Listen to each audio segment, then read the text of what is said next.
We're ready. Go ahead. Board members, we have the agenda for tonight's meeting. Are there any additions or changes to the agenda? Mr. Chair, we have no changes or revisions to the agenda. Do we have a motion to approve the agenda? So move. Second. All those in favor, please say aye. Aye. Any opposed, please say no.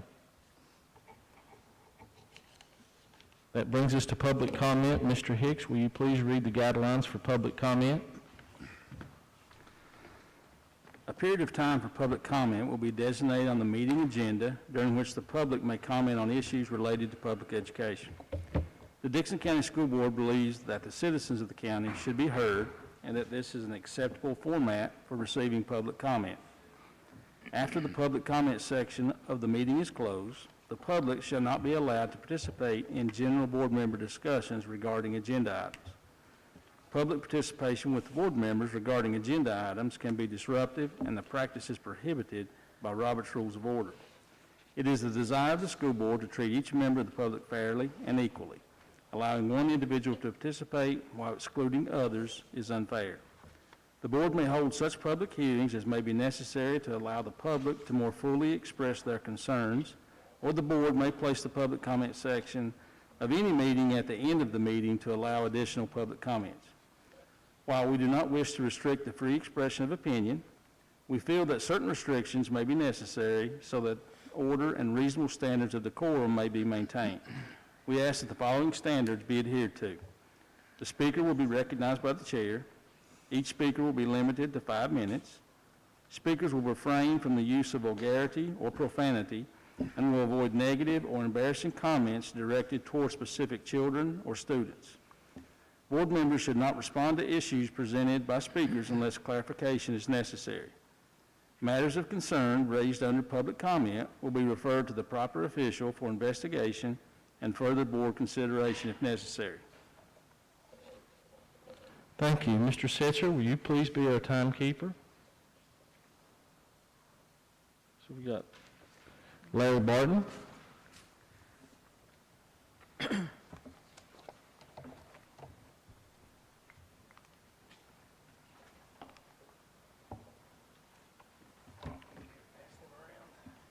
If any members of the public would like to call in and speak during public comment, please call 835-1620.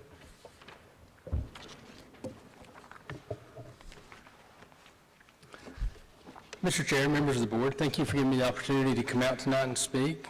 I'm here to address the board in an effort of cooperation from the Board of Supervisors to provide some facts, transparency, to share some information. The school division is very important to me and my family.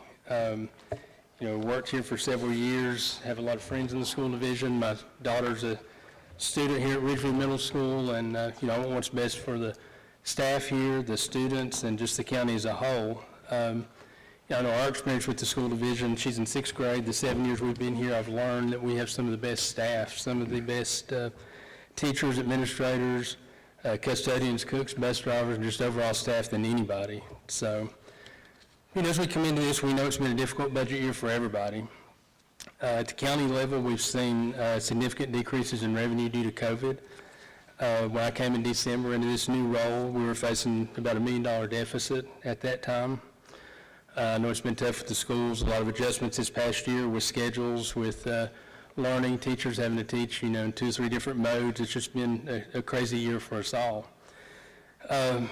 But also during this budget season, there's been a lot of changes, a lot of misinformations out there this budget cycle. I've heard a lot of things said that the Board of Supervisors has decreased appropriations by $2.2 million since fiscal year 20. Of course, we do have to look at the carryover funds when we take it into account. There was, $1,036,000 is what it's estimated at now, and so that'll make it a $1.2 million decrease over the past 2 years. But during that same period also, there's been a decrease in enrollment of 50 students. But the state and other funds have had an increase in revenues of $4.1 million. So when you net everything out, there's still $2.9 million more than what there was. And if you look at the chart on page 2, the per pupil funding is $15,498.85. That's the highest that it's been in the data that I had that I could go back and research from 2009. This upcoming year, and you can see it's been a steady increase since about, 2017, I think, the overall per pupil. And you can see the county's had some fluctuations with some ups and downs. We're about middle of the road with where we've been on that right now, but just thought I'd share some information on that. Also, another thing I've heard a lot about this budget cycles that the Board of Supervisors have finally got their way. They finally got the schools down to RLM. That's been the goal for a long time. That's not been the goal, to get down to RLM. That was a baseline for funding. It's the RLM plus the carryover funds this year, which again are estimated $1,036,000 right now. Next year, I don't think we're looking at strictly RLM. I think RLM may be a starting point, but then from there we'll do justifications above that for different programs, for different things. I think that's just more so of a baseline, a starting point. When we look at the counties around us, we're in line in funding, with other counties. We're funding more than some counties, similar to others. There's some that are strictly at RLM, such as Scott and Lee. There are others like Wise that, from my memory, is about $300,000 over RLM is what they are. So, just sharing kind of where we are there. I don't think that RLM is the definitive place that we're going to be.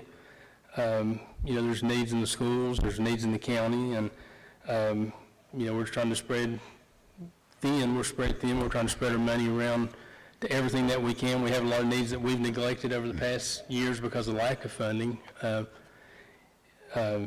with replacement of vehicles, police cars, needs in other departments as well. I know a lot said sometimes about some of the other departments. A lot of the other departments, we're down pretty much at minimum with them as well.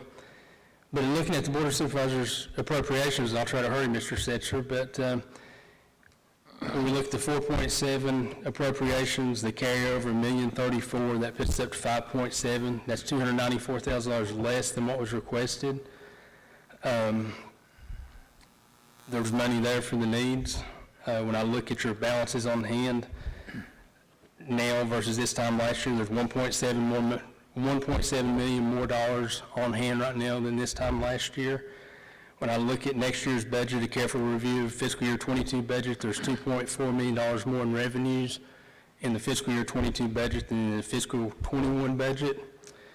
In a lot of these two differences, I'm confident there's sufficient funding available for the needs of the school to ensure no programs, none of the benefits, no jobs, anything. Can I finish, Mr. Chair? Sure. Let me close. So as County Administrator, I just want nothing more than to work with the school board. I want to provide honest, factual information. I'm available to meet with anybody, anytime. My office door is always open. You got my phone number. That's any of you, any of the public, anybody. We want to be a partner. I feel like we've got one of the best education systems in Dickinson County. I'm proud to be, a product of Dickinson County schools. I'm proud to have worked with Dickinson County schools. And, we're a small county here in Dickinson, and we have to look at the county as a whole and, all try to pull together and work together. That's one of my big goals. So, thank you. Thank you. Thank you. Robin Charles.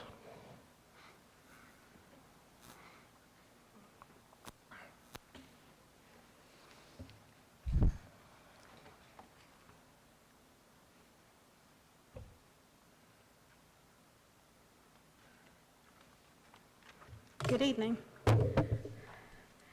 Ms. Charles, if you can speak into that, Ms. Charles. Yes, thank you. I can if it comes a little closer to me. Good evening. I'm here largely because I received a letter from Ms. Robinson a few days ago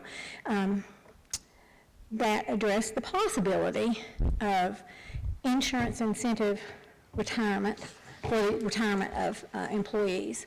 And that incentive was in place when I did retire, and it was a large part of my making that decision. Like everybody, I'm aging, and I can't afford to not have insurance coverage, must have insurance coverage, would have continued to work. But at the time, I have an aging mother. She is 94, and I'm her primary caregiver, and also have an aging husband. And we just decided that maybe the time was right, since there was an incentive in place, I wouldn't lose my insurance. I could go ahead and retire, and I knew the young woman whose job would be saved because I retired. That's not an exaggeration. She came to me upon my retirement announcement and said, "Thank you, because if you weren't retiring, I had already received word that it was very likely that I was going to go.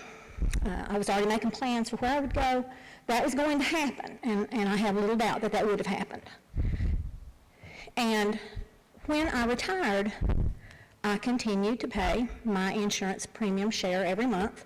It's not a free benefit.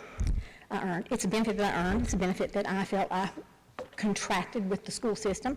I know that it's reviewed yearly. I understand that. But I also was assured that that's typically a formality and that it seldom ever really becomes anything of any consequence unless the school system absolutely had no funding available from any possible source, which I don't believe is the instance now.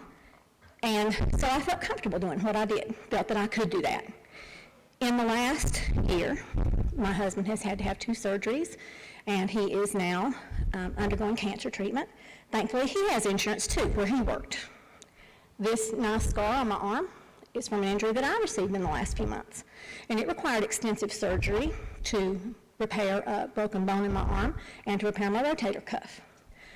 Those things are catastrophic to any family to try to pay for that type of care out of pocket. Don't know what I would have done if I hadn't had insurance. And again, it's a benefit that I feel I earned over years. I gave up raises so that we would continue to have insurance. I many times just kind of sucked it up and said, okay, I can move forward as long as we still have good insurance. That was a primary factor for me in all of my working years. And so while you're considering that, I hope it doesn't come to that. I hope that budget items have been managed so that we don't have to deal with that. I have been told that it's 1% of the budget. That's not a major amount of the school budget. I'm sure that nothing that can be cut is going to be without its advocates for maintaining its school funding. But you're talking about 17 individuals who rely upon this, and I told you about my husband being ill.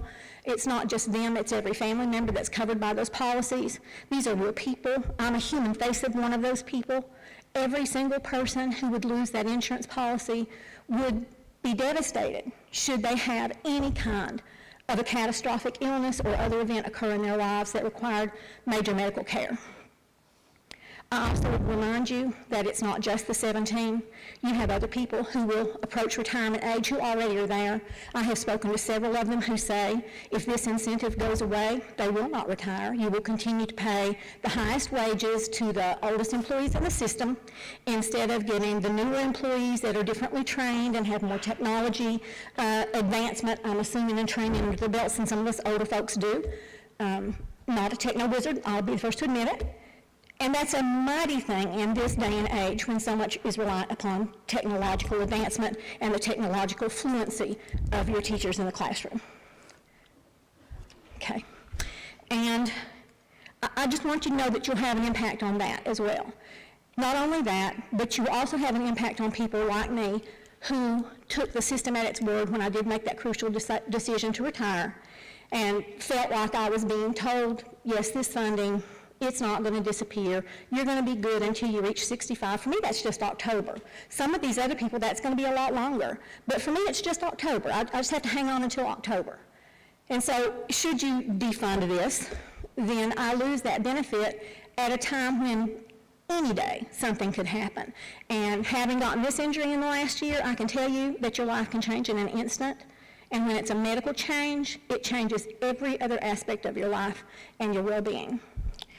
And I suppose with that, I just want to say I enjoyed working for the system, enjoyed every benefit it ever gave me, but I know that your employees are deserving of this continued benefit even into retirement, and that it continues to benefit you in many ways. Thank you for your time. Thank you, Ms. Thank you for your Thomas. consideration. Thank you.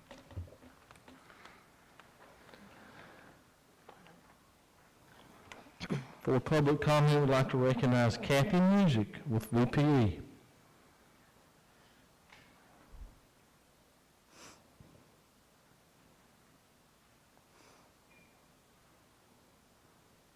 Don't think she's here. Yeah. and Phyllis Mullins with the DEA. Ms. Mullins could not be here today, and just as a follow-up, we are having, Ms. Taylor and I and our central office staff are having a Zoom meeting with some of the DEA staff members and Ms. Mullins tomorrow to discuss the budget, the proposed salary scales and that information. So just Ms. Mullins asked that I share that, and I think Ms. Hay told me that would be your last meeting. Is that correct? Okay, thank you. Yes. Thank you. Is there anyone else who would like to speak during public comment? Again, the phone number for the public to speak is 835-1620. Hi, everybody. My name is Dr. Heather Lyle. Yeah, that's hard to get used to, and I want a nickel for every time I keep saying I'm not that kind of doctor. My doctorate's in business administration. So far, let me go back and explain. I went down to King University because I'm an alumni. So they had an alumni day, and they brought me down there, and they toured the campus and everything like that, and I brought back things for Rick and Rita.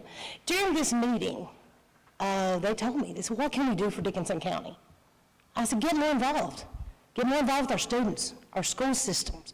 And they're like, well, yeah, but we've got COVID restrictions, and we've got so many, things blocking us as far as the offer to enrollment that it's very difficult. One of the things is that in the state of Tennessee, if a child wants to participate in dual enrollment classes, it's paid for by the state. We do not have that option here. The other problem they had is it's very difficult to get adjunct faculty at master's or doctorate levels to come to a place like Dickinson County and teach, but they have one. I'm now adjunct faculty with King University. The cost of the program was the second problem. I contacted Paul Buchanan, and Paul Buchanan was able to work out with the Columbus Phipps Foundation for me to come in and teach a BUSA. It's a business course, 1700. It's what I call the Spark class. It was the first class. I didn't take any business classes whatsoever until I went to King. My idea was, I got a presidential scholarship because I had a big old fancy high GPA because I was apparently smart. And so they gave me this presidential scholarship, and my thought was, I'll try it. I might, I hate business. This is silly. And so that Spark class ignited something in me. Now to hear me talk about business, the excitement, engagement, it's a strategy game, it's fun, it's exciting, and I want to be able to introduce that level of business to our kids. Now what happens if I do? It's a possibility that some of them that don't want to go to college, and we've got several, it's a possibility that they go, hey, I want to get in, look at this, and I'm going to start my own business right after high school. There's 2 young men who cleaned my car a couple of weeks ago who they've done awesome. I can see that, branching in franchises and everything, because it was such an excellent job, and they were Ridgeview students. I love those boys. They've done a great job. So the thing is, if we have the ability, my biggest problem right now is I've reached out to Rick, Rita, Mark, different people. I've not spoken, talked to Mr. Edwards. I didn't speak to Mr. Compton and Ms. Robinson because they are incredibly busy. They wear too many hats. So my biggest problem getting this established and getting this done is I only need 8 students to actually enroll in the course. I've been told it would take a year, possibly 2, to get involved with this. I need you guys' help. I need you guys to somebody to step up to the plate and say, hey, we want to offer this at Ridgeview. Now, I don't know if what UVA Wise has a business class here, but to offer the option to have it taught at with King University here, to me, that's excellent. More dual enrollment courses we have, the better it is for our students. It puts them at a competitive edge. So, and it lets them to have that sense of empowerment and achievement that once they step through those college doors, they're looking around going, teach me something I don't know. I once told a biology teacher, he asked me why I didn't take notes in class. I said, teach me something I don't know. I'll write it down. So, guy's a little smarty, but he liked me anyway. Still got like. But anyway, the thing is, I want to be able to offer that. So my question for you guys is, how do we make this happen? I'm done. Any advice, instructions? Mr. Chair, I can set up a time with Dr. Lyle Okay. and to see what doors we can open. Okay, that'd be great. With that. That would, and if you can call or just leave your number with Mr. Setzer or someone there, I'll be glad to call you. It may not be until next week until we can meet, or the week after, with the end of school. So That'd be fine. but I'll be glad to, with the board's pleasure, to meet with Ms. Lyle, Dr. Lyle, excuse me, and to see what we can do. That works. Thank you all so much. Thank you. Dr. Lyle, if you'll leave Mr. Setzer your phone number, that would be great. Our next agenda item is the consent agenda, which includes the approval of minutes, approval of monthly bills, discussion of school activity funds, approval of elementary school construction invoices, and the approval of the construction account reconciliation document. Any questions or discussion on the consent agenda?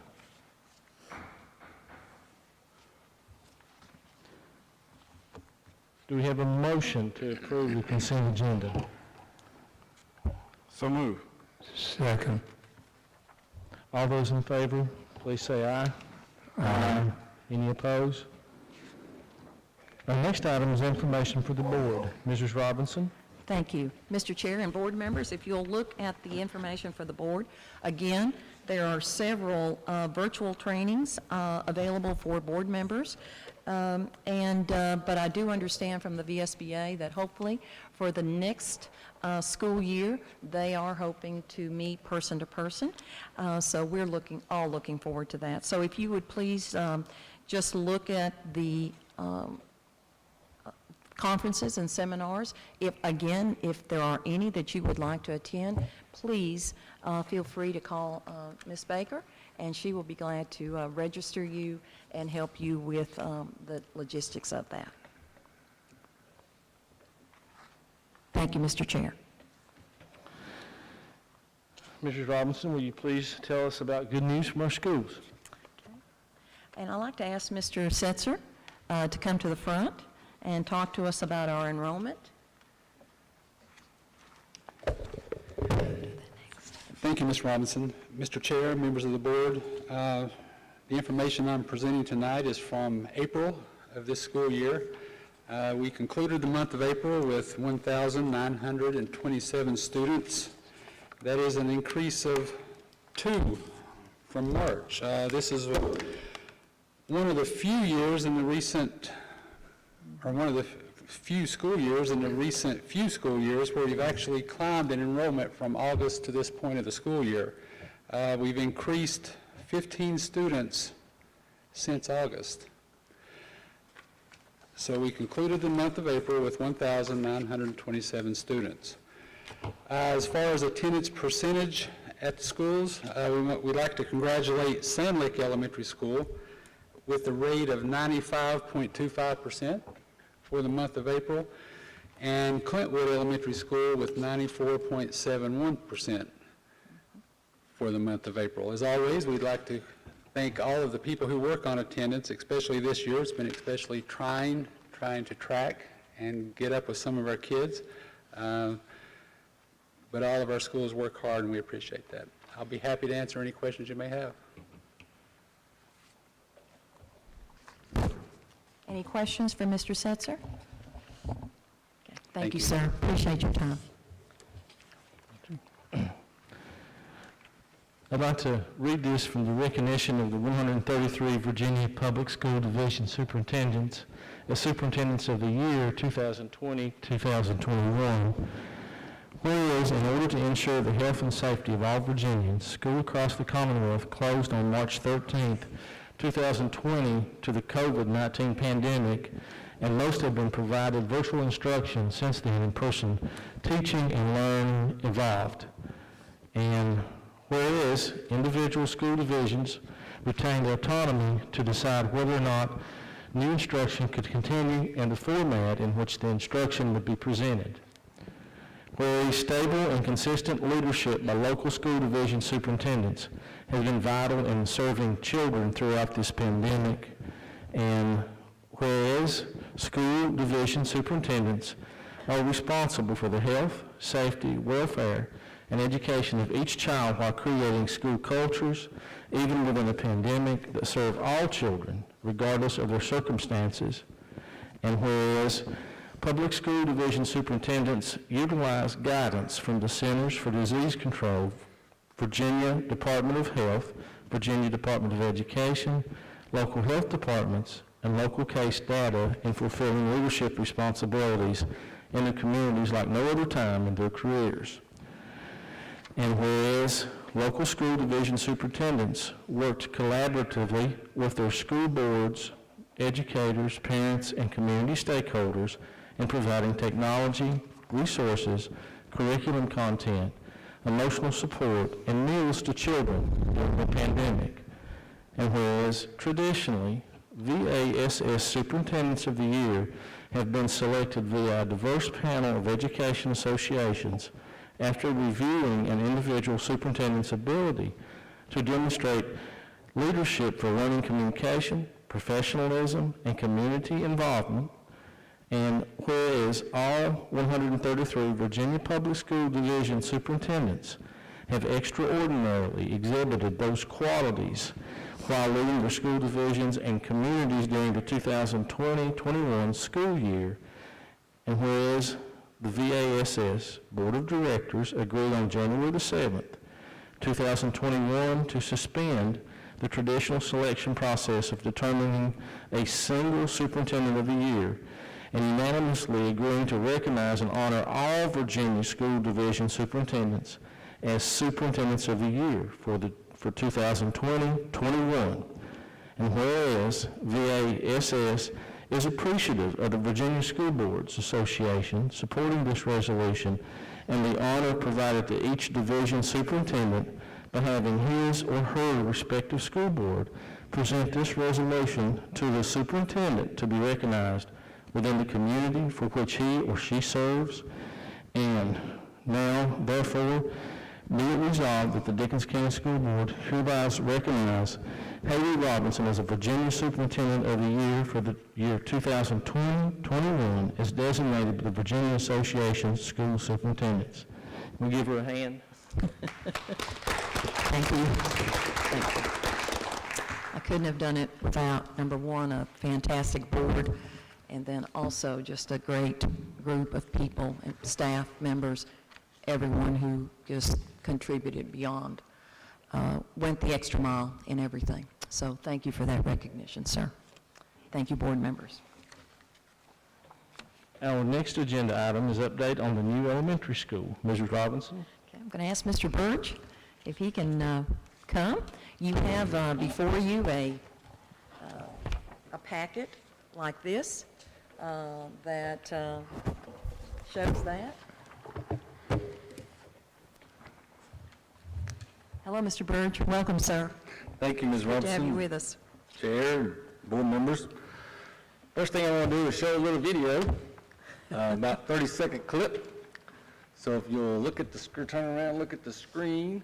And if you can, Mr. Browning, if you can turn the lights off here for us, that would be great. So if you'll look at that, see, it's a little video of, time-lapse video of the school from on-site camera that we have. Started on about May 11th through yesterday.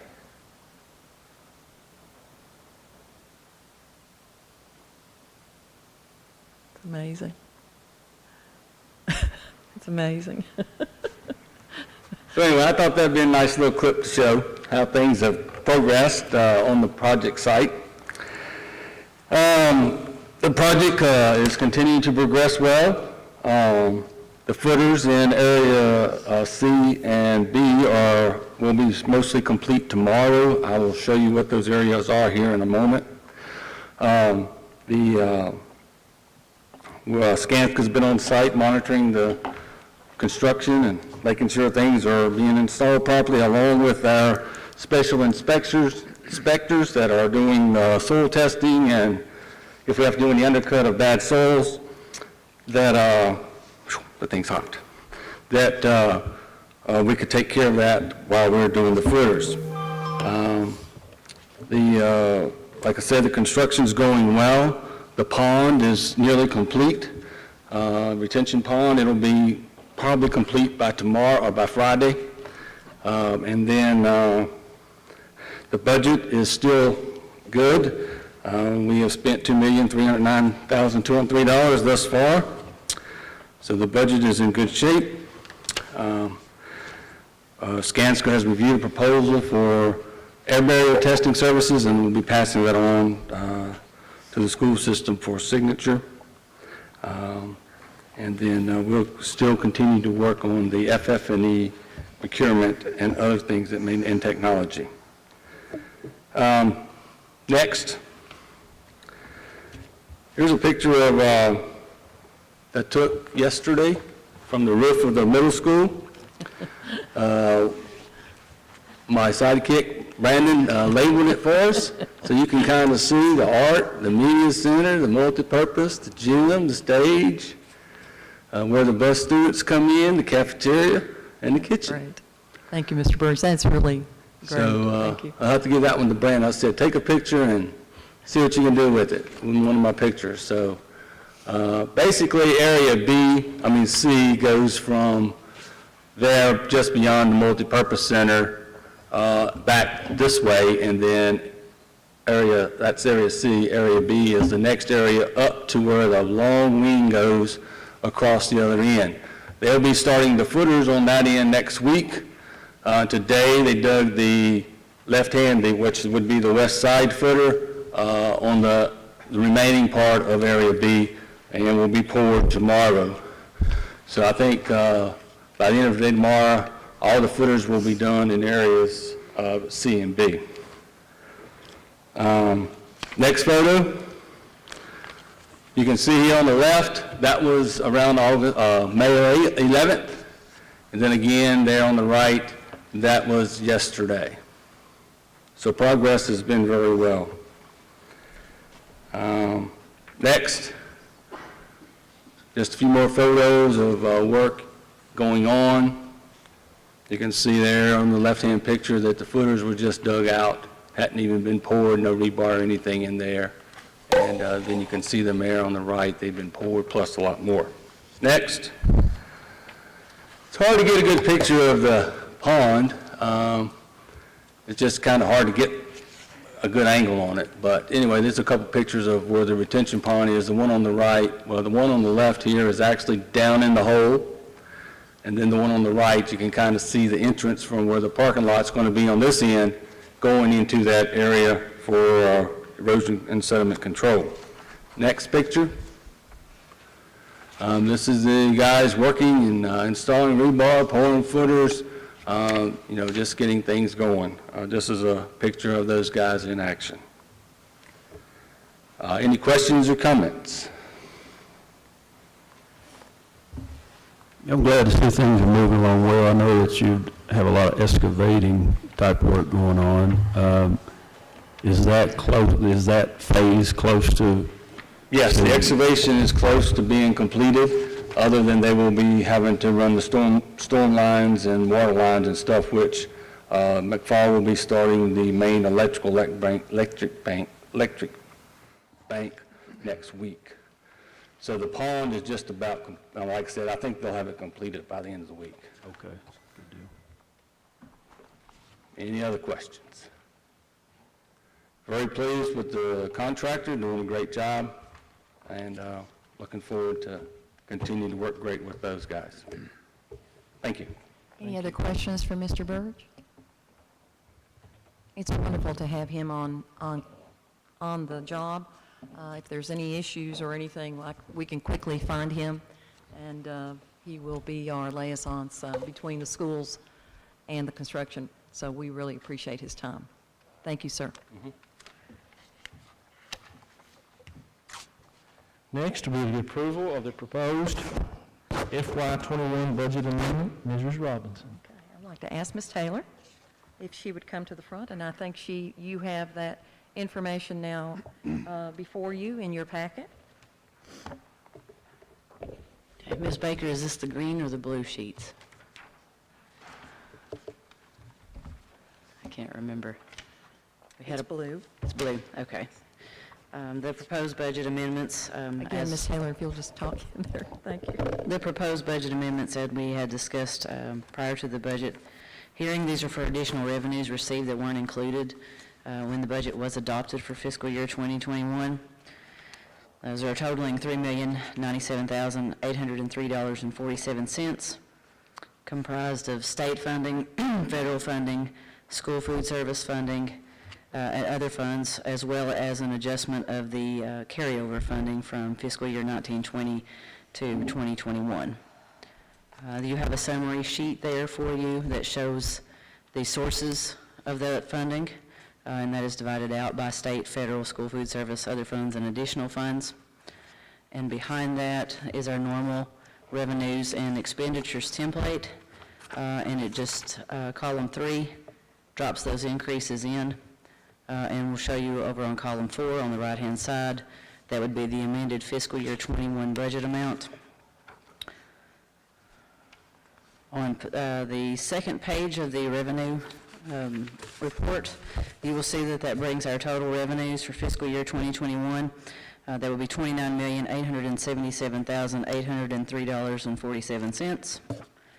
The following pages place those exact amounts of the additional revenue that has been received into the expenditures line items in their appropriate category as to whether they have been spent or are intended to be spent. Does anyone have any questions about the proposed budget amendment? I think in my tenure, I think this is the first time that we've had a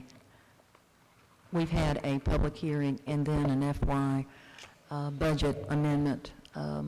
That does not happen, and I think most of it is all related to COVID.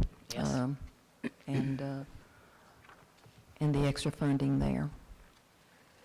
Other questions, comments?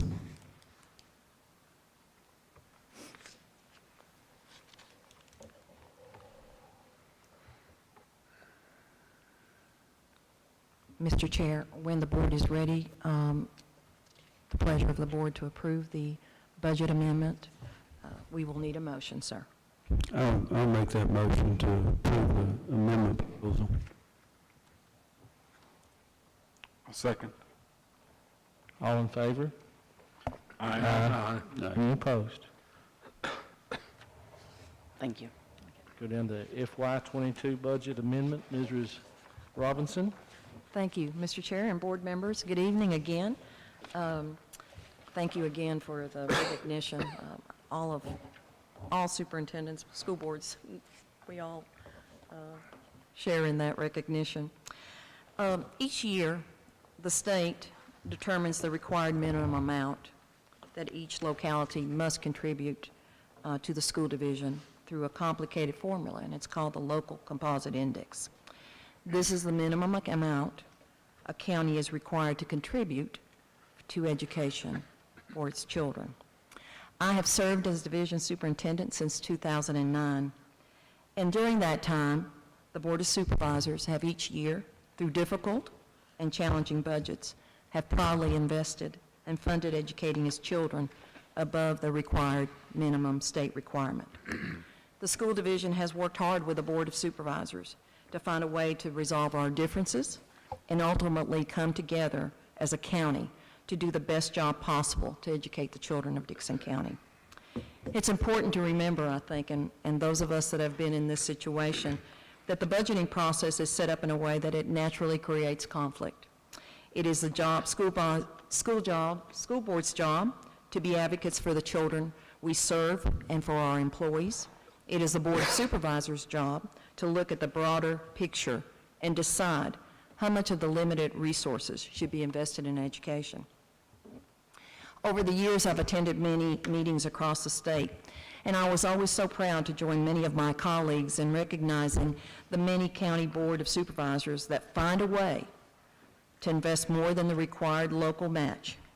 Recently, during a budget workshop, I suggested that the funding education above the required local match should be a badge of honor. for the Board of Supervisors, because their actions demonstrate a commitment to the children of Dickson County, and they can see the improvements in education that have happened because of their investment. Their investment has been used wisely.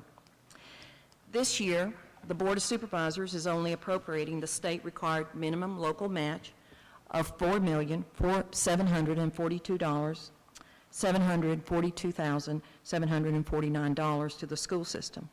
We have unspent funds that are being allowed to carry over for a total appropriation of approximately $5.7 million. Below, let me share some noteworthy points. This is the first time in my tenure that the school division has only been funded at the minimum level. We have gone from local appropriations in FY20 of $7 million to FY22 local appropriations of $4.7 million. Since FY20, the local appropriations have decreased $2,257,251, excluding carryover funds. With approximately 85% of our budget directed to employee salary and benefits, that impact will be felt by our employees, our retirees, and the students that we serve, not only now, but for years to come. Simply stated, the lack of funding negatively impacts our school system. The carryover funds that are being allowed to, that we are being allowed to retain are primarily state funds. According to the Virginia Department of Education, if we are not allowed by the Board of Supervisors to keep these funds, then they would need to be returned to the state by June the 30th. The no-loss funding, the learning loss instructional fund support, and the ADM reconciliation were the state funds that were given to school divisions to provide additional academic, social, and mental health support for our children to help them regain what has been lost through the pandemic. Unfortunately, because of the limited local match, these funds will have to be diverted to other critical areas, and our students will not receive the full intended benefit of these funds. As you recall, the school board has available ESSER 3 funds in the amount of $6.4 million. As you recall, we are seeking guidance from the Virginia Department of Education about using approximately $5 million of these funds for the construction of additional classrooms in the new elementary school. We understand that 20% of this $6.4 million, or approximately $1.2 million, must be used for student learning loss and must be expended by 2024. We would like to work with the Board of Supervisors to use these funds, plus any additional funds that they can make available to provide a new school so as many of our students as possible, if not all, can attend a new elementary school. These are challenging times. But one thing that I think it's very important for all of us to remember, that during challenging times, we are also blessed to have available funding for new construction. We currently have beautiful schools, and in recent years, through the hard work of all of our employees, our staff, our students' academic success has flourished. It's my hope that we can find a way to continue to work through our differences and support education to the fullest extent possible. As we look at the FY22 budget, the Board of Supervisors during the last 2 years has challenged or to a varying degree have expressed their disapproval of the school board's retirement incentive.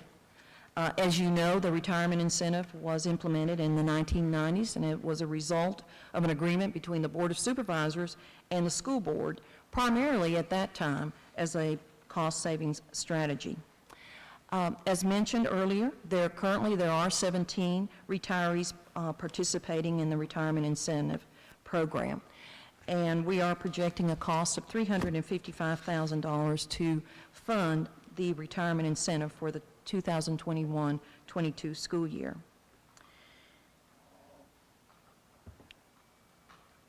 I think I speak for every board member, and I speak for myself, that none of us, nor the school board members, want to make any changes to the retirement incentive. But as I've mentioned earlier, the Board of Supervisors during the last 2 years have been very adamant about their disapproval of the retirement incentive for our retirees. In the future, as we face these budgets, this board will have challenging and difficult discussions. Currently, we are looking at our health insurance and looking for ways that we can be more efficient there. And I'd like to bring your attention to information in your packets and also information that I shared with you regarding our tier for our employees. Currently, we have 3 tiers. Employee only, which our cost of our employee is $65. Employee plus 1 minor child, which is a cost of $78 to our employee. And our family, which is a current cost to our employee of $130. To provide more flexibility for our employees and their families, we're proposing the following structure. Employee only would still remain at $65. Employee plus 1 minor child would cost the employee $78. Employee plus children, that would be a new tier, that would be $86.01. Employee plus spouse would be $121.50 cost to employee, and then employee plus family would remain the $130. Some of the reasons to consider the tier restructuring: employees with children will have a reduction in health premiums from family coverage to employer with children. Employers and spouses with no children will have a reduction in their health premiums from having to pay family coverage to only employer plus spouse. And then there will be an additional cost of approximately $14,000 to the health plan for the employer that we feel that through the insurance costs we can absorb. So we recommend the board's approval of the restructuring the tiers for employees to provide greater flexibility. Mr. Chair, questions? Comments from the board?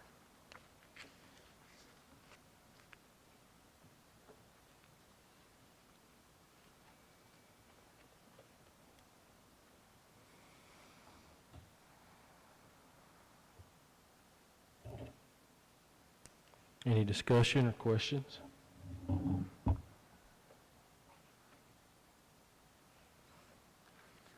I think we need to look at this annually to see, because things change from year to year, and our costs in the future will be different from now.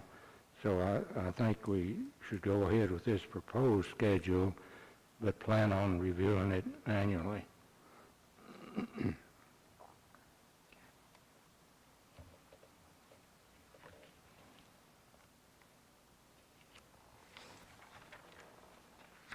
Any more discussion?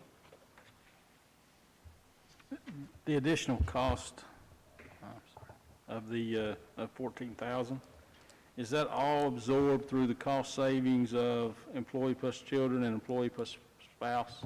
No, sir, it's not. It's an additional $14,000. But as we spoke with Mr. Bays, our insurance consultant, he felt that with where we are with our claims this year, as far as that could easily be absorbed. And number one, it would provide a different flexibility for our employees, and then if the school board wants to look at other options in the following years, then we can certainly transition to those if necessary.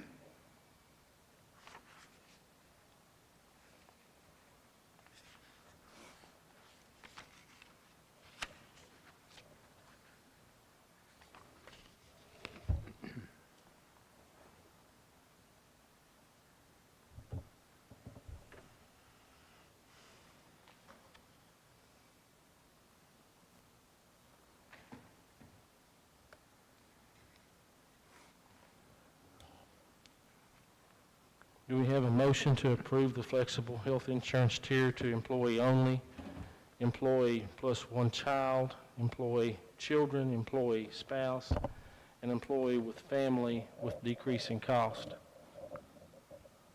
So moved. Is there a second? Second.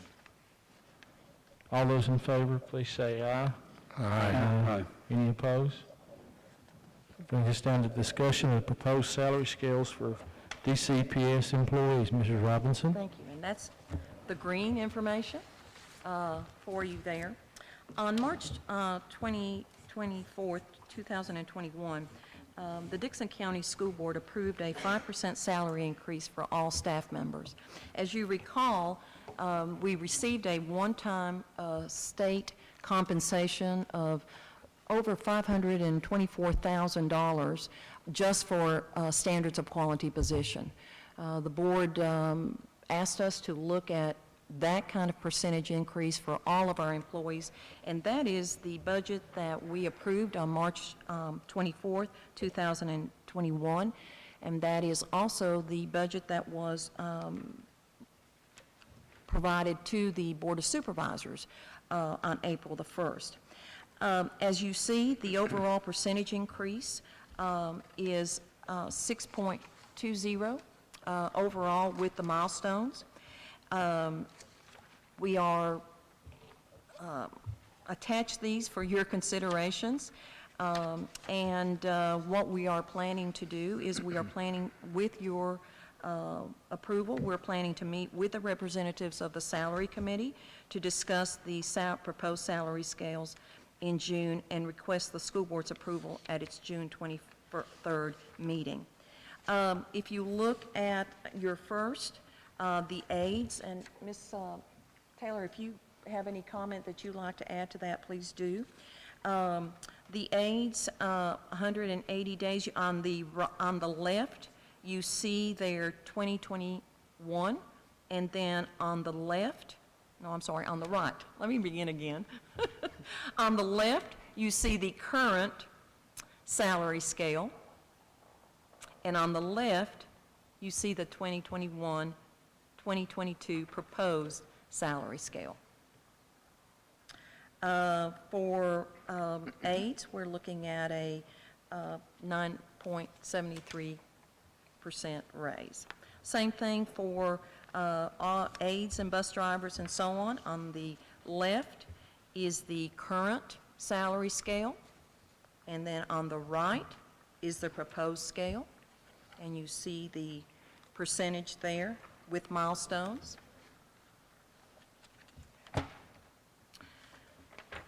The next page is the assistant principals, and again on the left, I'm sorry to repeat myself, is 2021. On the right is the proposed salary scale.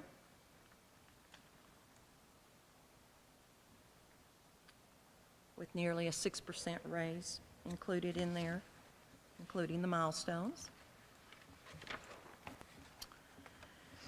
Bus drivers.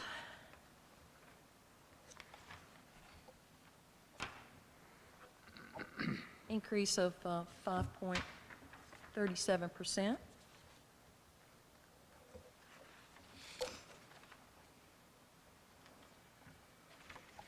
Bus drivers and employee insurance, and please stop me if you have any question at all. If you'd like to come to, yes ma'am, please. I just wanted to note, at the bottom of each scale, there are some notes there of anything that may have been factored in. And on the aid scale, Ms. Robinson mentioned that there was an average increase with milestones of 9.73%.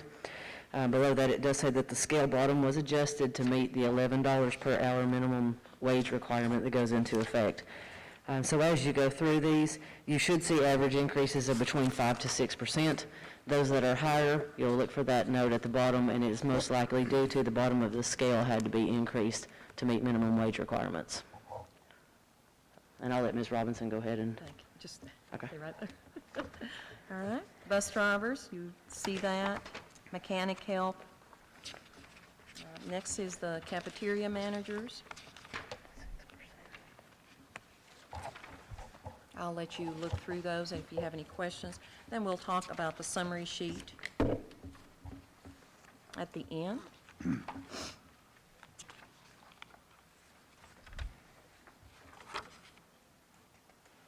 On the cafeteria manager, the bottom percentage, the percentage change is unreadable on my copy. Okay.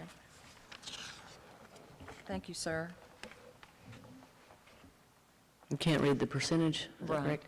Okay, my copy says that there's 6.06% average increase with milestones. Okay, what is that again, please? 6.06% average increase with milestones. Thank you, Dr. Lyle. 6.06 Yes, ma'am. with milestones? Mhm. Okay.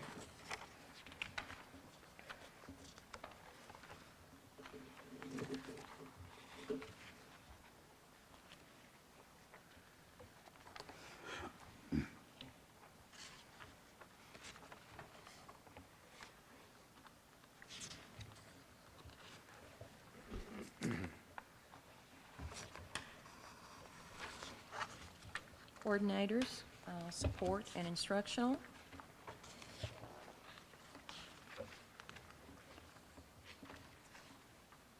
Certified occupational therapist, CODA.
As you can see, we have several scales.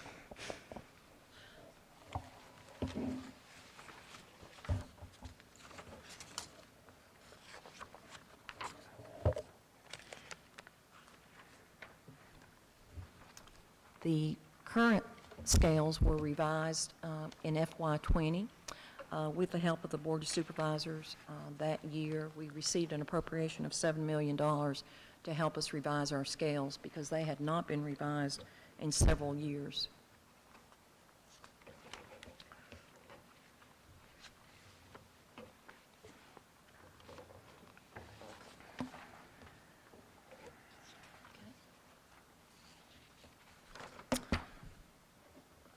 You also notice BA teachers and then masters. If you'll look at the last page, it's a summary. You'll see that the increase overall are 6.52%, including the milestones. So that is the reason why some employees will receive more than 5%. You'll also notice the total cost of the salary increases with the compensation supplement of $528,000, $829,000. The remaining operating funds are funds that were already included in our salary scales. That were already included in our budget on March the 24th.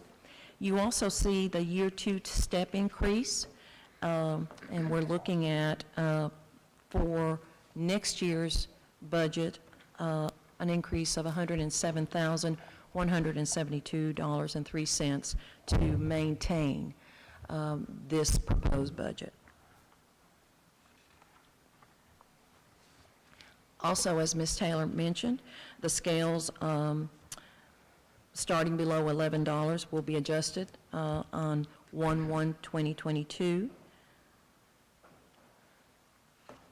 OT, occupational therapists, physical therapists, psychology, and speech scales have been combined into one scale. And then you also see the note regarding the coordinators. Questions or comments, guidance from the board regarding the proposed salary scales? I'd like to thank Ms. Taylor, our administrative team. We have spent many hours looking through the salary scales and wanting to be fair with our employees regarding this.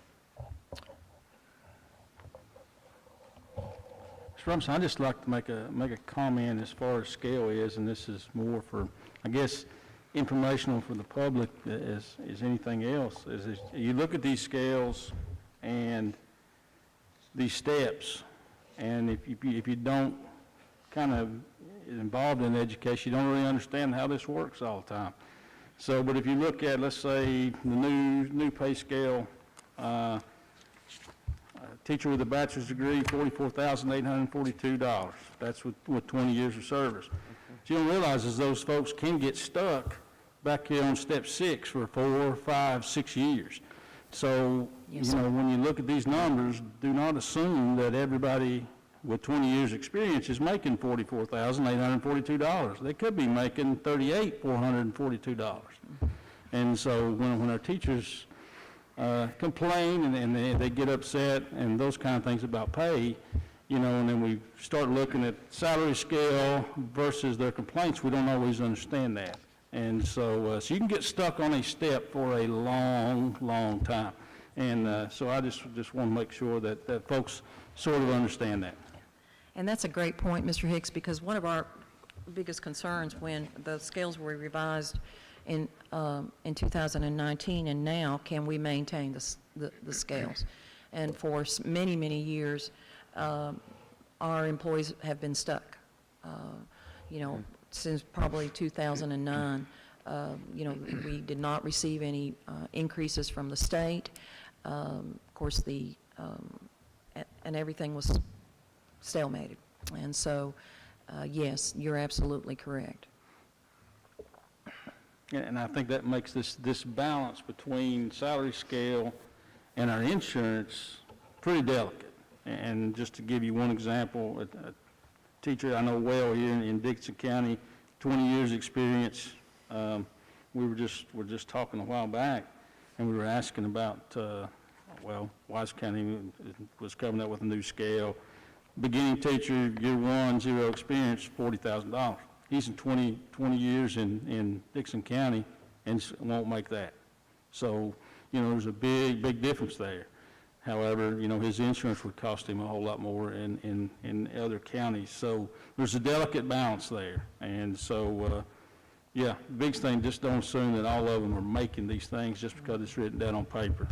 I've said, at least in my own experience, that these scales, all they do is make you mad because you get stuck and you never make it to there. But that's neither here nor there. We're talking about getting stuck on a scale, or on a step. What would you? Well, I would imagine, you scenario know, would say it? if I don't just mention it, if I was sitting here, and I'm sitting here today looking for a job in Dixon County Schools, and I looked at year 0, I think I'm going to make $37,142. I assume year 2, after I've got a year of experience, I'm going to make $37,342. But if I don't move up the step, because it's not automatic. There is no funding for that step. No. There So may it's- not be funding for that step, Mr. Hackney. Yeah. Oh, that's what you're referring to, that Yes, yes. the step being And that's approved. why the second year is so important for us to look at. Right. Each year, the school board would have to look at estimates for what the step would cost and determine if there's adequate funding. So it may go for years, as it has in the past, where steps aren't guaranteed. I know you mentioned the steps were recently redone, would you say 2019? I'm sorry, sir. You said the steps were recently revised. Steps were revised, all the salary scales were revised in 2019, yes, sir. Okay, when I look at the step, I just wonder if there was any discussion at that time. It seems like that everything is sort of pushed back to year 27. On your 27th step, you get a really large raise. Was it talked about about maybe spreading that out to where you get, a little more evenly larger raises over the years? And that's You a have to great, wait a long time for that. and that's a great question, and I'll let Ms. Taylor work with that. But when we did the scales, we had scales that were like 40 years. And so the salary committee decided that, okay, 27, that was going to be the stopping point The for that. last step they get is at Yes, yes, sir. It was also determined by the salary committee that they felt that the milestone years were important, and that they had requested that we leave those intact as much as possible, True. because it was a committee decision to have those steps the way that they were. And also, we had limited funds in 2019. We did not have, of course, the compensation supplement, the amount that we have this year. And so you see that we just did not have as much flexibility. The salary committee did an excellent job in 2019, but we just had to work with what we had. This year, with the compensation supplement, and we are able to do more with the salary scales, and we felt that this is the year that we needed to do that.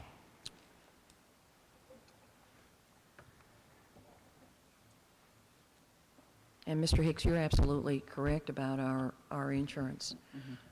We have excellent insurance, and probably the lowest cost to our employees, if not in Region 7, in most areas across the state.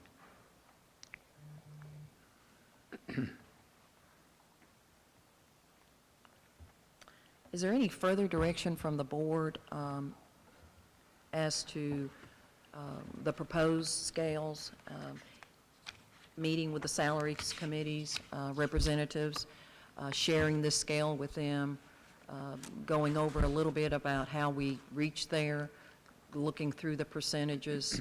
Are there anything that the board would like to do, for me to do, or to handle that any differently?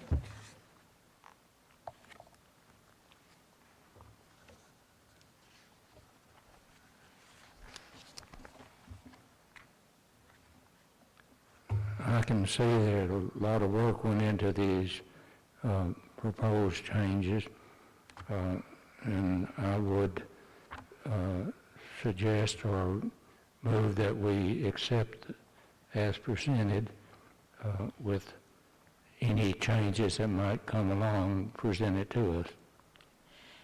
And Dr. Lyle, we wanted to share these with the board tonight. We're going to go back and share them with our salary committee, and then we'll ask for approval at the June meeting.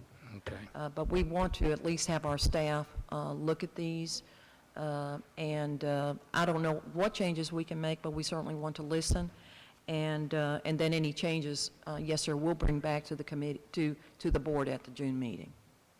Okay. Thank you. Thank you, Ms. Taylor. And this brings us down to the election of school board member for Virtual Academy Board, Mrs. Robinson. In April, the Dixon County School Board voted to become part of the Region 7 Virtual Academy by agreeing for Edgenuity become its virtual program. And as a member of the Virtual Academy Board, a school board member will serve on that board to represent Dixon County. So, board members, we need a nomination, a motion for someone on our board to proudly serve on the Virtual Academy. I would like to nominate Jason Hicks for our representative on the Virtual Academy Board. I'll second. Any discussion? All those in favor, please say aye. Aye. Any opposed? Congratulations, Mr. Hicks. Yeah, thank you. I appreciate you guys' vote of confidence there. We will be well represented. Yes. I'll probably ask too many questions, just like I do here. That might be a good thing. That's why, Appointment of the, that brings us down to the appointment of the deputy clerk position for 2021. Mrs. Robinson. oh, thank you, sir. When the school board reorganized in January, we did not have a recommendation for a deputy clerk board, or deputy board clerk, excuse me. So with the employment of Laura Taylor as Director of Business and Finance, we are recommending Ms. Taylor for the position of deputy board clerk. Mr. Chair. Is there a motion?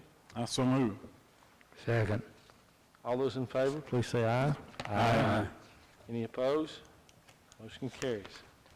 That brings us down to the approval of the pharmacy and dental health plan recommendations. Mrs. Taylor.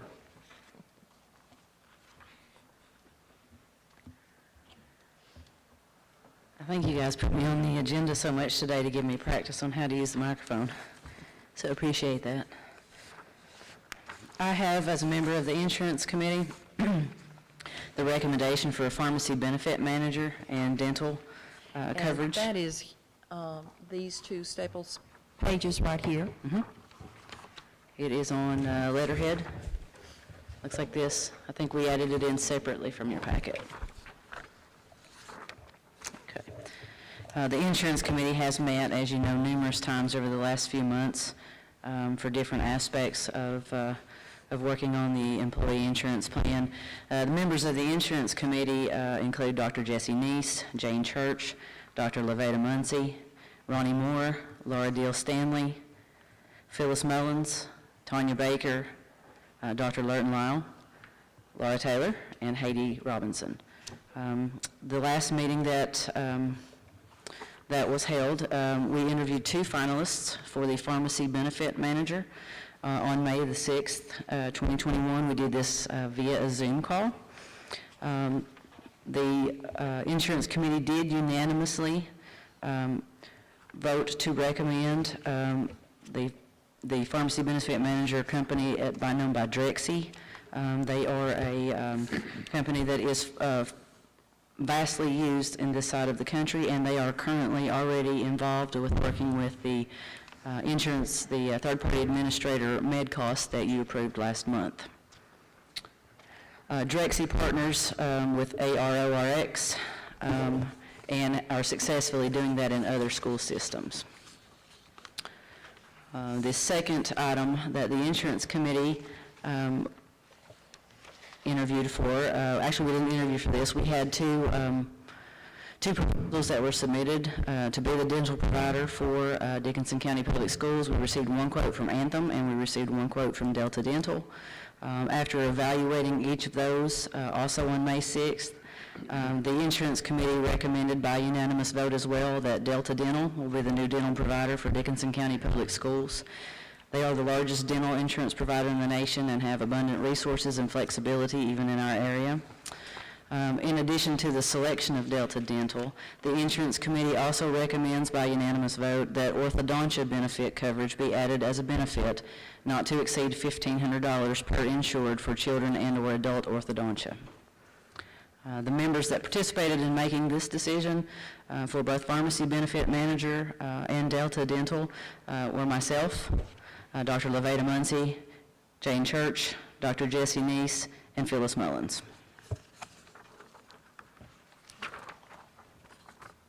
Do you have any questions regarding the insurance committee's recommendation for pharmacy benefit manager or dental? Well, my question is, I guess, more related to the presentation we had at the last meeting. I think it probably ties into what we're talking about tonight, too. I know the goal was to open up more providers in Pikeville, Kentucky. Yes. Some of the questions I received between then and now is there any concern about losing anybody from Tri-Cities? We still have a lot of people that go to Tri-Cities. No concern whatsoever. The last status update that I had was that MedCost has already had active communications with Pikeville Medical Center, and that will be a separate contract and has no effect on any others. Okay, good deal. Thank you.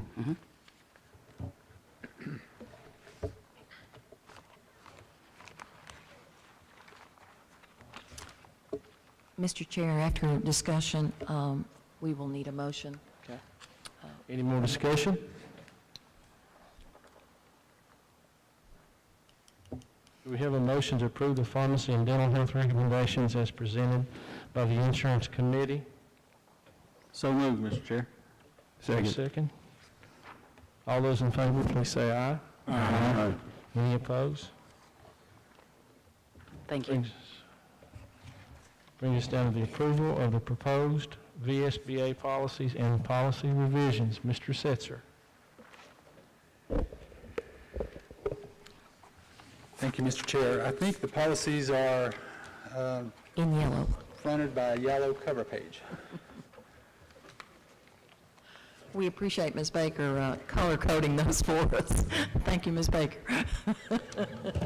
Tonight I have for consideration 10 VSBA policy revisions or deletions, and I'm only going to talk about one, and it is policy LEA, which is the very last one in your packet.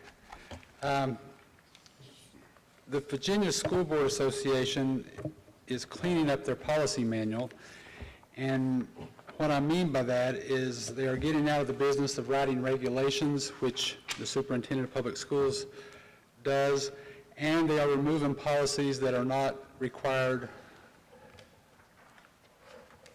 They are moving policies that are not backed up by statutes or through the Code of Virginia. LEA is one of those policies. It is not required in statute, so they are deleting it from their policy manual. However, local boards have the option to keep that policy if they want. We'll just remove the VSBA copyright. It is our recommendation that we keep this policy because it deals with student teachers and how we work with them when they come to our division. So it is our recommendation that we adopt the policy revisions. You see that there is one policy that will be deleted, which is the regulation. It is JGD, JGE-R, and we do not delete LEA. We keep it as a policy in force that directs us how to handle student teachers as they come into our division. If the board would like to look over LEA, we can remove it and we'll bring it back at the end of the next month. But we feel it's a beneficial policy because it directs us on how to proceed with student teachers as they come into our school system and work with their teachers. So again, our recommendation is that we approve the recommendations as presented with the exception of LEA. We recommend keeping it or tabling it till next month. I hope that made sense. So we would need a motion to keep that particular policy is what you're Yes. asking for. I'll move that we keep that policy. Second. All those in favor, please say aye. Aye. And then we would need a motion to adopt the rest of the revisions as presented. So moved. Second. All in favor? Aye. Any opposed? Thank you all. Update on summer school extravaganza. Mrs. Roberts. That's a big word. We are so excited. This year, our school system will host a summer school extravaganza, and I have to say that we borrowed that from Ridgeview Middle School because we love the name of it, so I want to give them credit for that. June the 7th through July the 2nd, from 8:30 to 1:30. We have approximately, at this time, over 300 students signed up for the summer school extravaganza at each of our schools. Breakfast and lunch is going to be provided, in addition to bus transportation. Instructional schedules will focus on reading and mathematics with encore classes such as PE, art, music, which will also be offered daily.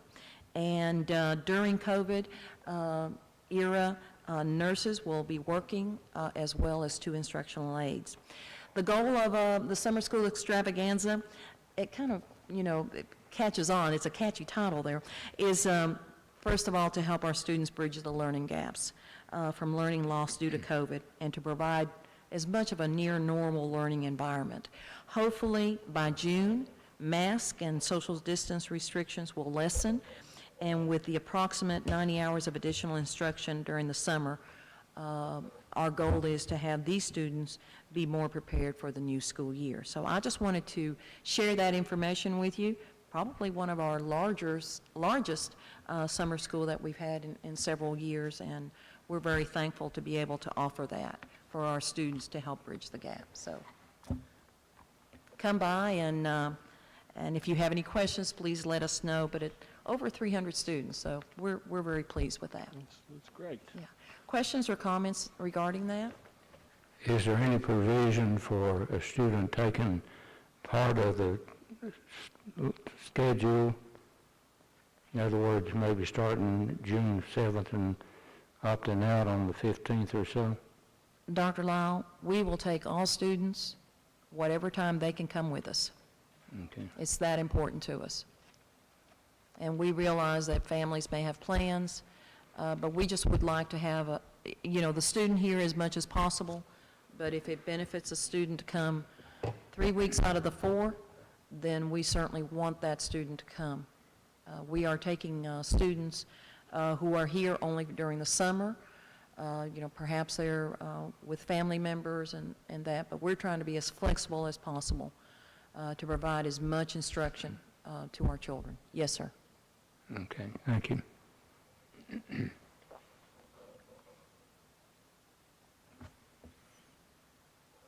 Any other comments?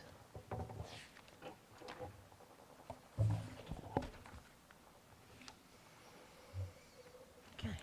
That brings us down to the approval of July the 4th holiday for 12-month employees, Monday, July 5th, 2021. Mrs. Robinson. Thank you, sir.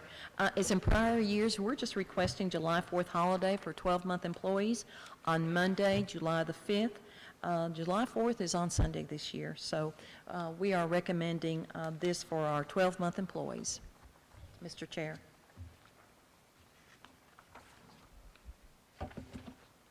Any discussion?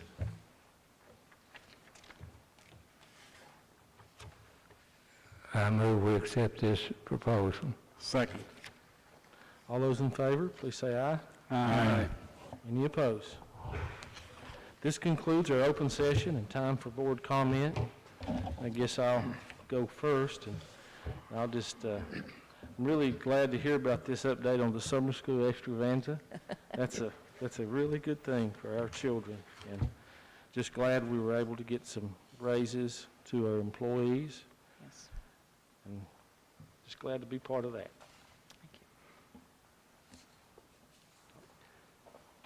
I think our representative to the Virtual Academy will do a good job for us, and I also would like to congratulate Ms. Robinson for her achievement.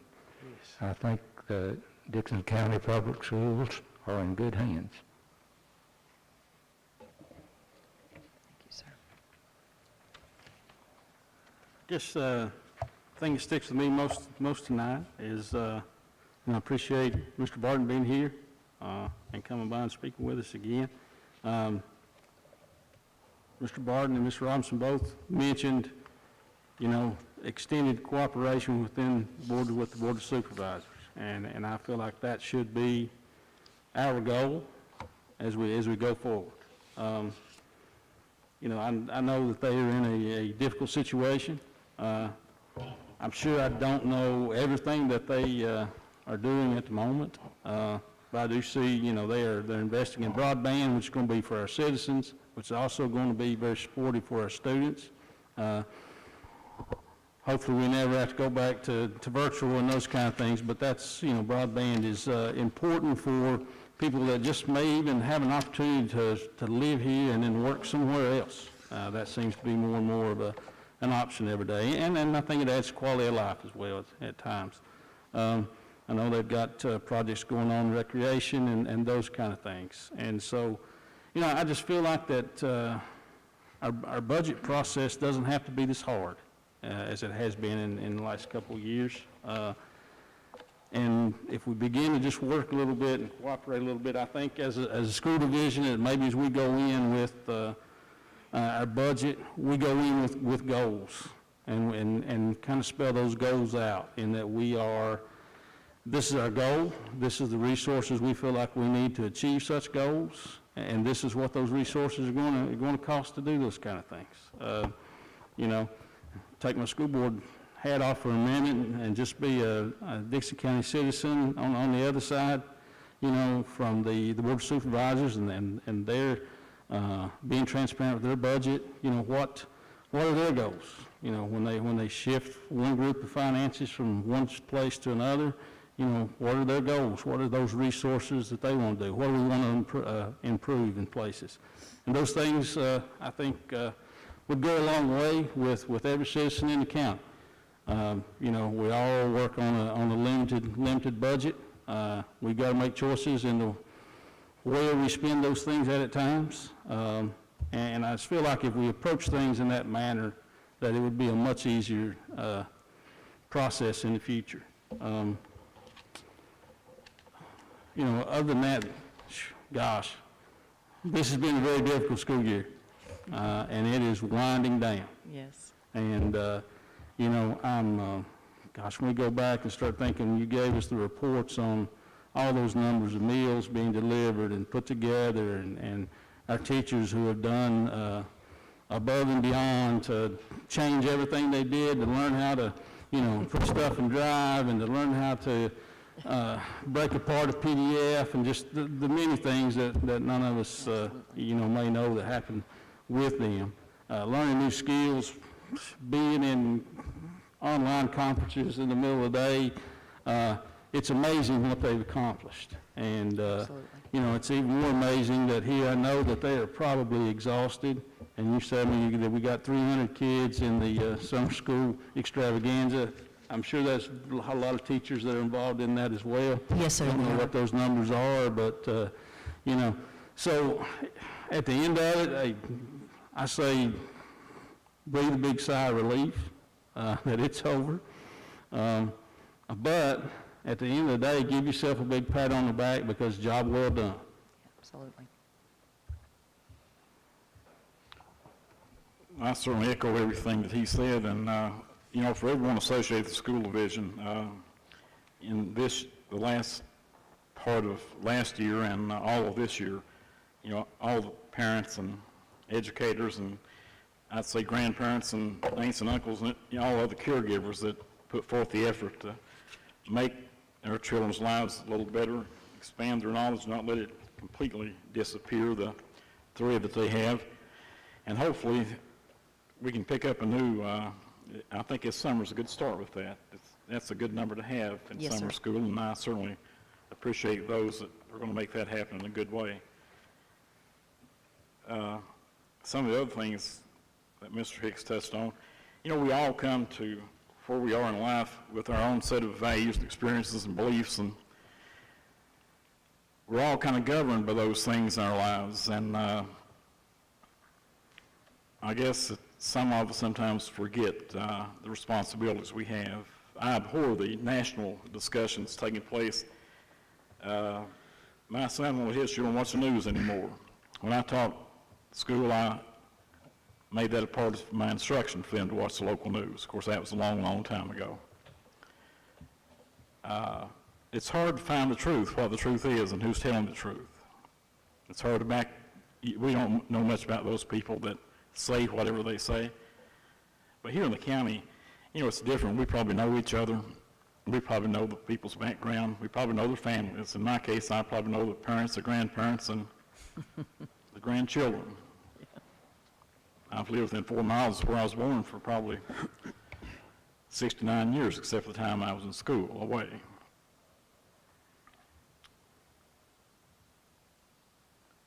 We were not that much different, except in sports, for example, in school. All of us at Hayside, Clintwood, and Irvington, we were basically all the same.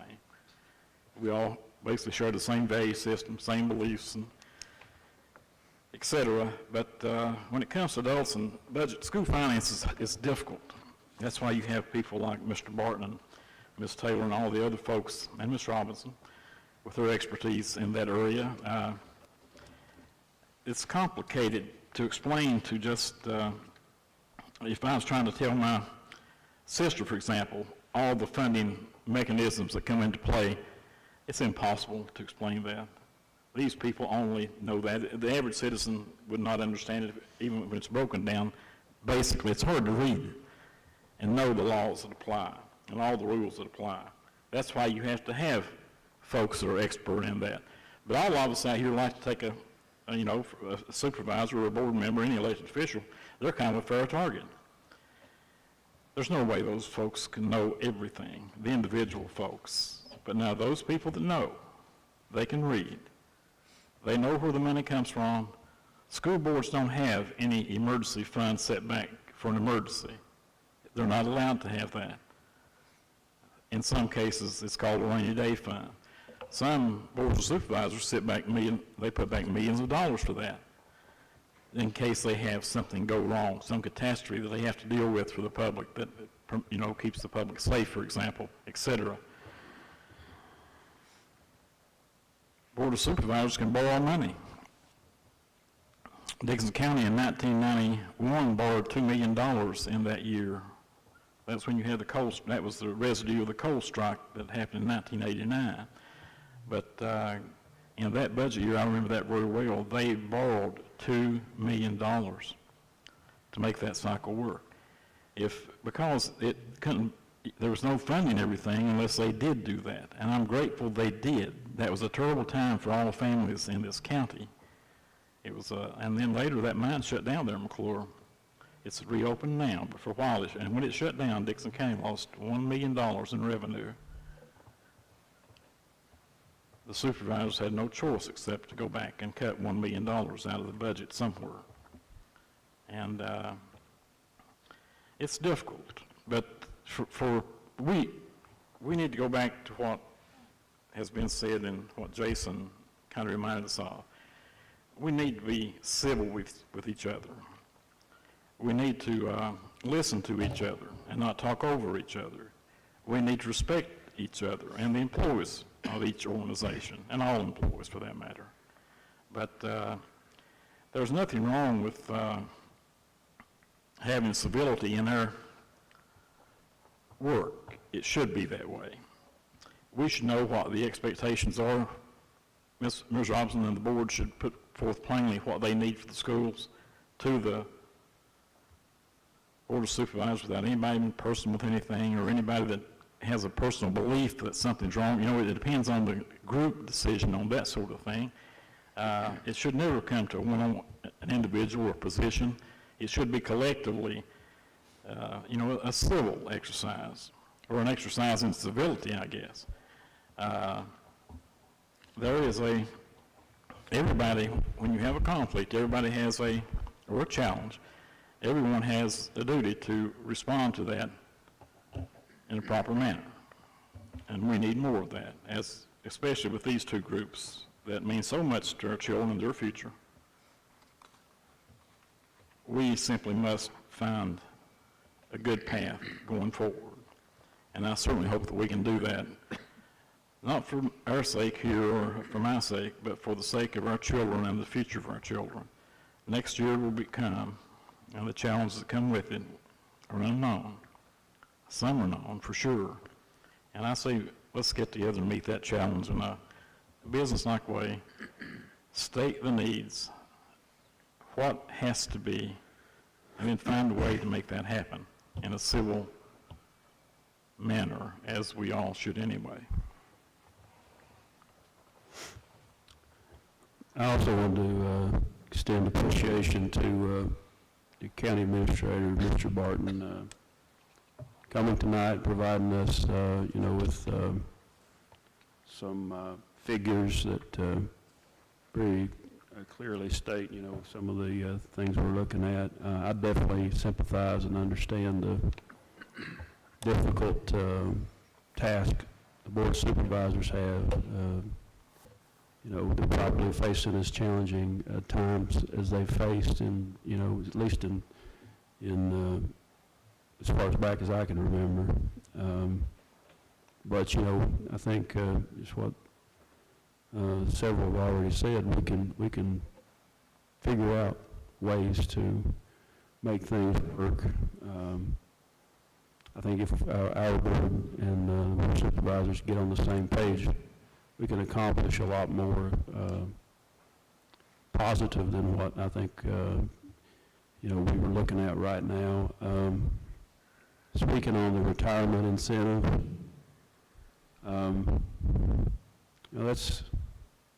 it's not a cost prohibitive measure. That's a cost savings measure. I think Ms. Charles really spoke on that very well and described how that benefits not only staff but the bottom line as far as how the county saves money by offering that incentive. Two boards came together, I think somebody mentioned back in the 90s, and worked that out. They figured it out. We can figure it out again. I don't see any reason why we can't. I'm ready to do that anytime. I look forward to talking to the board of supervisors and a joint meeting or whatever we got to do. We can solve our problems. We just, Mr. Rasnick said, we just got to be professional and look each other in the eye. Have a joint session, whatever we got to do. We can do what we have to do to do what's best, not only for our staff but for the county as a whole, for the tax-paying citizens. Everybody wants to be efficient and operate efficiently. I want to do that. There's ways to do it. We got to figure it out. And with that said, I did want to mention appreciation to everybody. It was nice to see the prom go so well. Yes. And it almost felt like a little bit of normalcy coming back. So thank you to Ms. Robinson. I know Missy Sykes yes. was very involved in that. And everybody, just, I know that was an exciting time for our high school students, and got an exciting time coming up Friday night for graduation. I want to congratulate all the seniors that are graduating, and also, we had a call in tonight, and I really, touched me what he said. I want to congratulate all graduates on all of our levels, middle school, elementary, and our kindergarten graduates as well. Thank you. Thank you, Mr. Chairman. Mr. Barton, I sincerely want to thank you for being here and presenting tonight. I think that set a good tone for maybe what comes tomorrow, and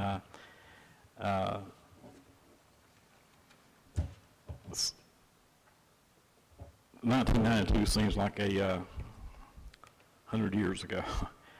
But I was on that board of supervisors back then when we lost $1 million immediately without warning. And the only choice we had, and we all came together and tried to find ways, but when you were paying back that loan that was there in the beginning and then having that happen, I don't remember if that was 92, it might have been later than 92, it all runs together kind of. But we had no choice, and the school system took a severe hit that year through no fault of anybody except a corporation that was the biggest corporation, biggest employer in the county. And that's no one's fault. We just had to regroup and do what had to be done. But people understand things like that. When you have time, and we've got a year from now until the next budget cycle comes, we've got time to think things through and try to find the right path and preserve what we have for our children and expand it. And that's all I'm asking, but I certainly appreciate your effort in that regard. Thank you very much. Mr. Chair, may I have one announcement, please? Yes. Thank you. I'd just like to remind our board and our citizens that graduation at Ridgeview High School will take place on Friday, May the 28th at 8 o'clock. We will be set up in the stadium, and we will also be set up in the auditorium, in the gym, in case if it rains, but just please say a small prayer that it doesn't rain. Of course, the restrictions lift somewhat on May the 28th, but as Mr. Setzer has reminded me, we have to wear a mask whether we're inside or outside for graduation on school campus. Mr. Setzer, is that correct, sir? Yes, that's one thing that's not been lifted on school. Yeah. So if you are attending or want to attend, if you'll let us know so that Mr. Compton can set up the chairs, but either in the stadium or in the gym, graduation Friday night at 8 o'clock. And so we look forward to that other normalcy. So thank you very much. All righty. At this time, we will now go into closed session. There will be a closed meeting for the purpose of student release from mandatory attendance pursuant to Virginia Code Section 2.2-3711A2, employment issues relating to discussion or consideration of specific individuals for employment as of central office, secretary, payroll clerk, direction of instruction, teachers, substitutes, FMLA request, resignations, retirement request, post and advertise for bus drivers, custodians, school nurse, and superintendent's evaluation pursuant to Virginia Code Section 2.2-3711A1, to consult with legal counsel regarding the investment of public funds associated with school construction, and consultation regarding actual or probable litigation, along with consultation regarding specific matters requiring legal advice pursuant to Virginia Code Section 2.2-37111A678 of the Code of Virginia. Is there a motion to go into closed session? So moved. Second. All in favor? Aye. Any opposed? We're now in closed session.